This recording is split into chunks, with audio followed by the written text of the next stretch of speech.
আমার আর অন্য কিছু নাই।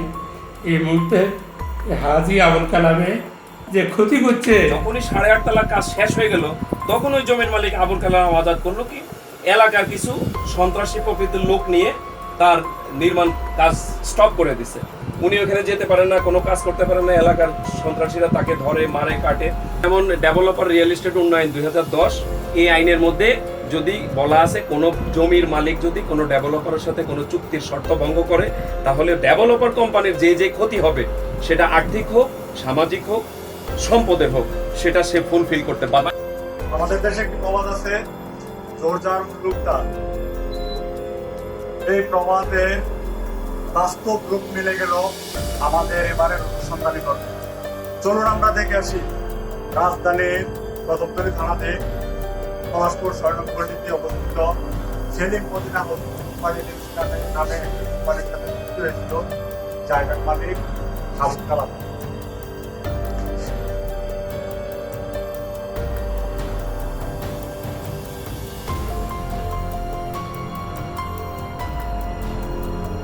আমরা এই মুহূর্তে কথা বলতে এসেছি সেলিম মদিনা হাউজিং কোম্পানি লিমিটেডের চেয়ারম্যান জনাব সত্যেন্দ্র চৌধুরী সাহেবের সাথে।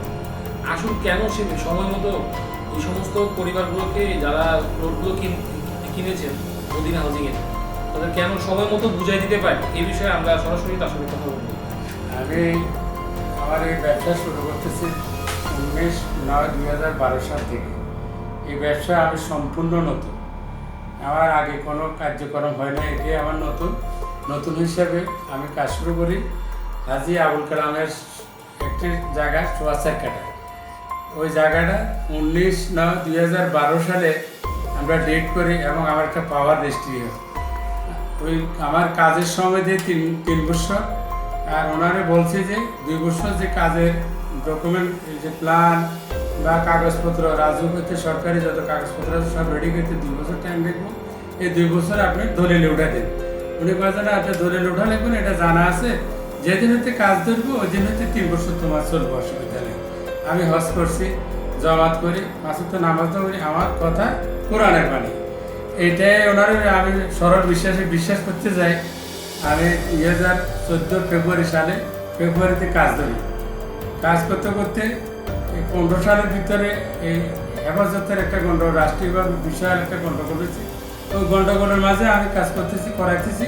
এমত অবস্থায় সে 16 সালে তো সে শুরু করছে তালা মারা, গেটে একাধিকভাবে ঝামেলা করা, বিভিন্নভাবে করাতে আমার 50 লক্ষ টাকার ফ্ল্যাট তুলি আমি 30, 32, 28, 27 এরকম বিক্রি করে নিঃস্ব হয়ে গেছি।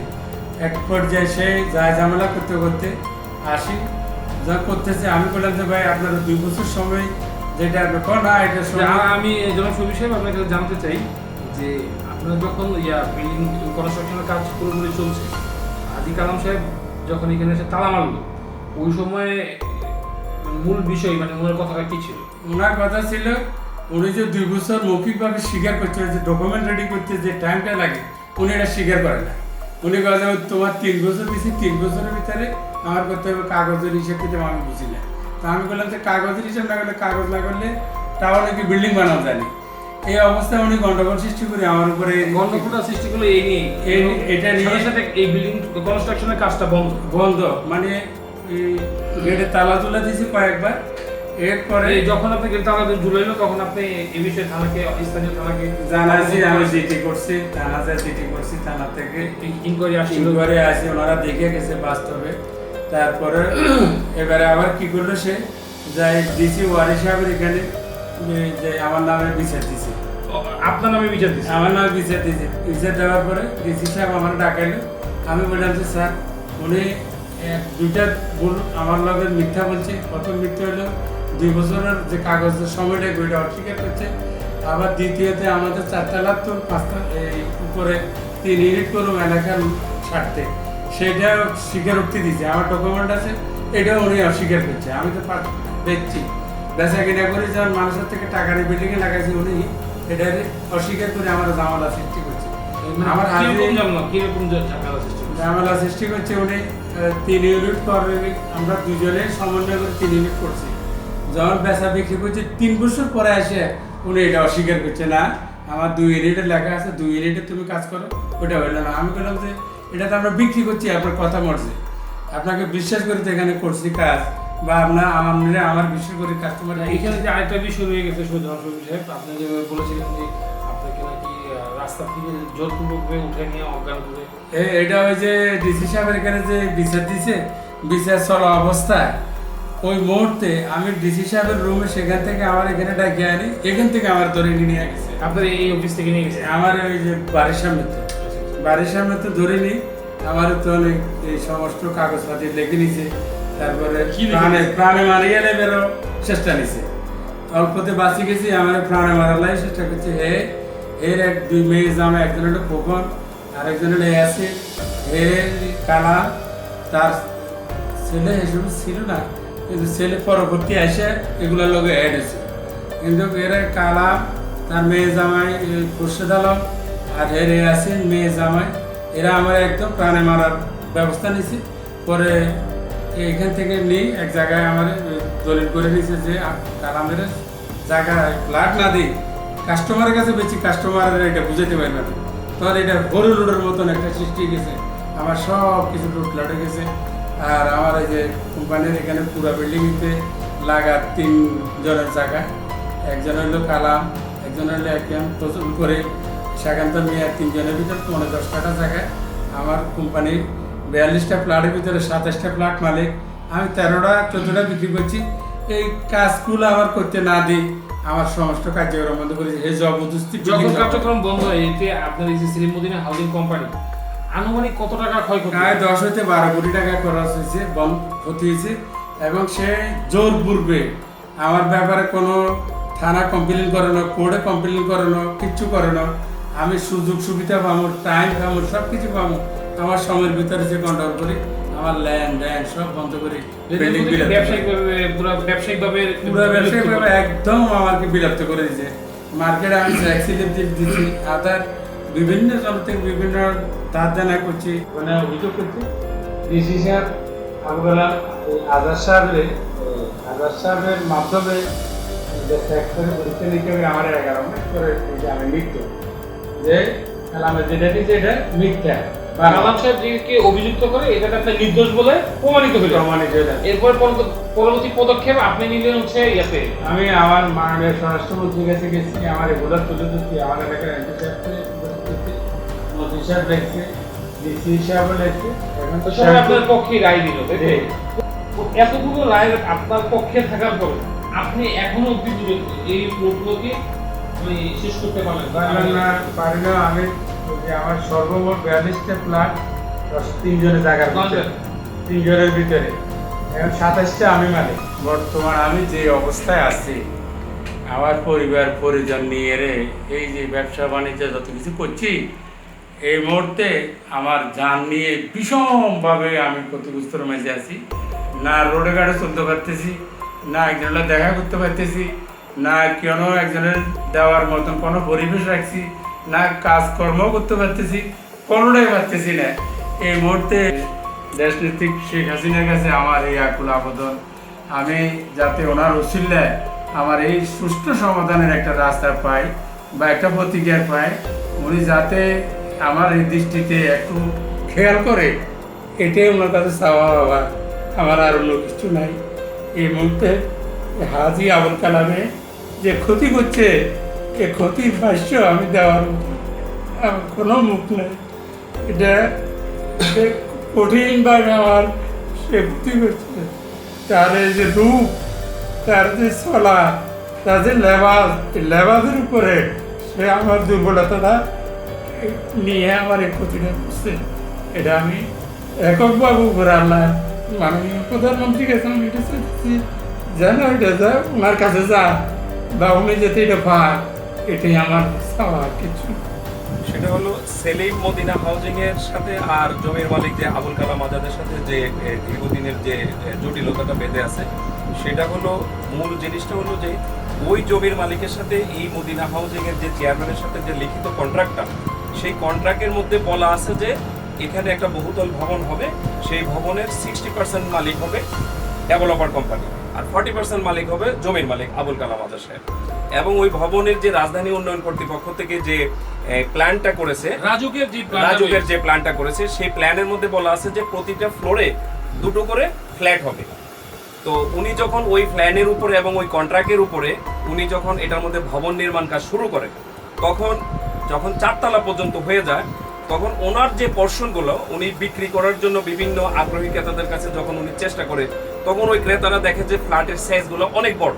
ওই এলাকায় মূলত এত বড় ফ্ল্যাটের চাহিদা নাই, নিম্নবর্তী একটা এলাকা, কম চাহিদা। সেখানে ছোট ছোট ফ্ল্যাট যেমন 600 square feet, 550 square feet, 700 square feet এরকম ফ্ল্যাট হলে চাহিদা হয়। তো তখন উনি ডেভেলপাররা তো সাধারণত পাবলিকের কাছে ফ্ল্যাট বিক্রি করে মানি নিয়ে সেই টাকাটা দিয়ে তারা করে, আর যখন জমিটা কনস্ট্রাক্ট দিয়ে ফাউন্ডেশন করে তখন ডেভেলপার নিজের টাকা ইনভেস্ট করে। কিন্তু যখনই ফাউন্ডেশন হয়ে যায় এরপরে পার্টির টাকা দিয়ে তারা করে। সেই হিসেবে যখন তিনি ফ্ল্যাটগুলো বিক্রি করার জন্য চেষ্টা করে, দেখা যায় যে একটা খরিদ্দারও তিনি পাচ্ছেন না। তখন তিনি জমির মালিক আবুল কালাম আজাদ সাহেবের সাথে এসে বললো যে দেখেন, আমরা যে প্ল্যানে বাড়িটা করতেছি এই প্ল্যানে তো আমাদের ফ্ল্যাট বিক্রি হবে না, আপনি তো আপনার ওনার, আপনি বিক্রি করলে করবেন, না করলে রাখবেন। তো আমার ব্যবসা টিকে রাখার জন্য তো আমার এটা বিক্রি করতে হবে।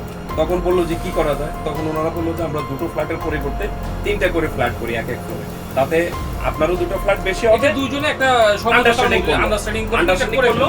তখন তিনি বললো যে ঠিক আছে করেন, অসুবিধা নেই, যে এলাকায় যে চাহিদা আছে। সে বললো যে ডেভেলপার কোম্পানি তখন বললো, চেয়ারম্যান সাহেব বললো, জনাব শফিউল্লাহ সাহেব বললো যে ঠিক আছে তাহলে আমরা এই টাকা লিখিত করি, আপনি যে আমাকে অনুমতি দিচ্ছেন সেটা লিখিত। তখন ওই জমির মালিক মসজিদে তার নামাজের মশলা সে বসে বললো যে আমি 5 ওয়াক্ত নামাজ পড়ি, আপনি আমার বিশ্বস্ত লোক, এলাকার লোক, লিখিত লাগবে না, আপনি কাজ করেন। সে সরল বিশ্বাসে তার কথায় কাজ করে। কত সালে? এটা 2014 সালে। 2014 সালে এরকম একটা মৌখিক কন্ট্রাক্ট হয়েছে দুই পক্ষের মধ্যে। হওয়ার পরে উনি সেই কন্ট্রাক্টের লোকে উনি ধীরে ধীরে 8.5 তলা পর্যন্ত করে ফেললো। কিন্তু সময় লেগে গেল প্রায় 1.5 বছর 2 বছর মতো সময় লেগে গেল 8.5 তলা করতে। যখনই 8.5 তলা কাজ শেষ হয়ে গেল, তখন ওই জমির মালিক আবুল কালাম আজাদ করলো কি, এলাকার কিছু সন্ত্রাসী প্রকৃতির লোক নিয়ে তার নির্মাণ কাজ স্টপ করে দিছে। স্টপ করে দেওয়ার পর তখন সে কারণ জানতে চাইলো যে কি কারণে আমার নির্মাণ কাজ বন্ধ করলেন, আমি তো আপনার সাথে সমঝোতা করে বিল্ডিং তৈরি করতেছি। বললো যে না, আপনার সাথে আমার যে চুক্তি, সেই চুক্তির মধ্যে বলা আছে 2টো করে, আপনি করতেছেন 3টা করে। তখন উনি বললো যে আমি যখন আপনার সাথে এটা কন্ট্রাক্ট করছি 3টা করে করবো, ওরাল কন্ট্রাক্ট, আমি যখন প্রথমটা করলাম তখন আপনি বাধা দিলেন না, এখন শেষ পর্যায়ে এসে আপনি বাধা দিলেন কেন? সাথে সাথে ওই প্রজেক্টের সাথে পার্শ্ববর্তী যে জায়গাগুলো আছে সেখানে টোটাল জায়গা হলো 10.5 লাখ। সেই মালিকগুলোকে সেই উল্টো পাল্টো কথা বলে পুরো প্রজেক্টটাকে সে কলাপস করে ফেললো। উনি ওখানে যেতে পারেন না, কোনো কাজ করতে পারেন না, এলাকার সন্ত্রাসীরা তাকে ধরে, মারে, কাটে। এক পর্যায়ে তাকে কিডন্যাপ করে তার বাসা থেকে নিয়ে গেছে আবুল কালাম আজাদ। এটা হলো 2017 সালে। 2017 সালের এই ডেভেলপারকে তাকে কিডন্যাপ করে নিয়ে গেছে, সেখানে তাকে মেডিসিনের মাধ্যমে অচেতন অবস্থায় করে তাদের পছন্দ মতো স্ট্যাম্পের মধ্যে এবং কিছু ব্ল্যাঙ্ক স্ট্যাম্পের মধ্যে তার সিগনেচার নিয়ে সেখানে যেভাবে খুশি সেভাবে মন গড়া লিখছে। যখন সে হুঁশ আসলো তখন সেই ব্যাপারে সংশ্লিষ্ট থানায় গেছে যে আমার সাথে এরকম এরকম অন্যায় হয়েছে।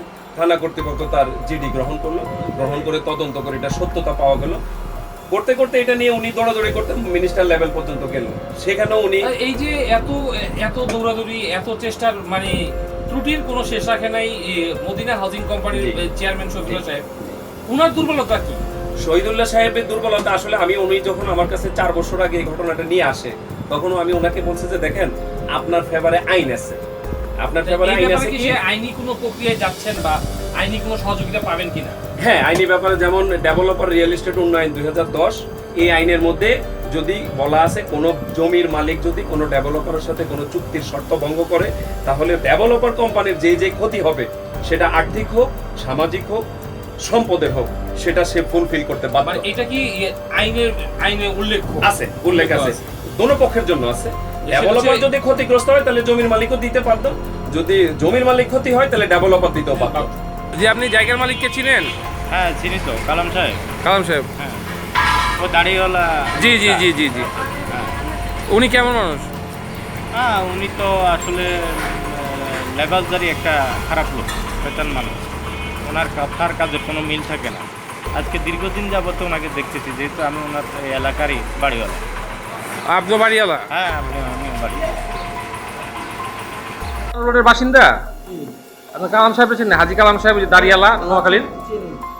সে তো মানুষের ভিতরে করে না, সে তো লোক করে একটা কাজ করে আরেকটা। এর ব্যাপারে কি বলবো আমরা? কয়েকটা করে আর কি, সারা জীবন বিচার করে।